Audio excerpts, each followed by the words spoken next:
Hello everyone. Today we're going to talk about future tenses. There are four: simple future tense, future continuous tense, future perfect tense, and future perfect continuous tense. Let's get started. The first one is simple future tense. We use this tense to talk about actions that will happen at some point in the future. The basic form is will plus base form of the verb. For example, I will go to the store. He will cook dinner. They will watch a movie. It's very simple. You just add will to the base form of the verb. The will is the same for all subjects. I will, you will, he will, she will, it will, they will, we will. We don't use the present or past forms of the verb with will. For negative sentences, we use won't. For example, I won't go to the store. He won't cook dinner. They won't watch a movie. Won't is a contraction of will not. Will plus not equals won't.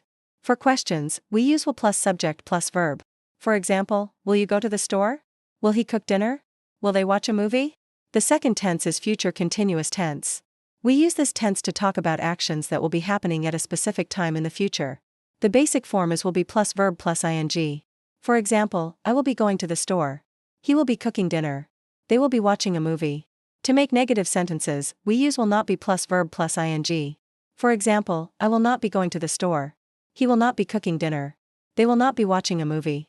We can also use the contraction won't be for negative sentences. For questions, we use will be plus subject plus verb plus ing. For example, will you be going to the store? Will he be cooking dinner? Will they be watching a movie? The third tense is future perfect tense. We use this tense to talk about actions that will be finished before a specific time in the future. The basic form is will have plus past participle. For example, I will have gone to the store. He will have cooked dinner. They will have watched a movie.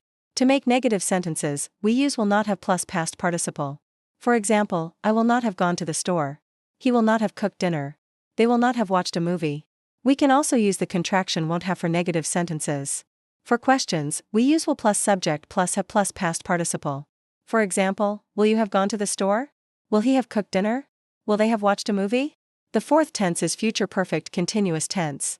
This is the least common tense and we use it to talk about actions that will be happening up to a certain point in the future. The basic form is will have been plus verb plus ing. For example, I will have been going to the store. He will have been cooking dinner. They will have been watching a movie. To make negative sentences, we use will not have been plus verb plus ing. For example, I will not have been going to the store. He will not have been cooking dinner. They will not have been watching a movie. We can also use the contraction won't have been for negative sentences. For questions, we use will plus subject plus have been plus verb plus ing. For example, will you have been going to the store? Will he have been cooking dinner? Will they have been watching a movie? Okay, now you know all the future tenses. See you next time.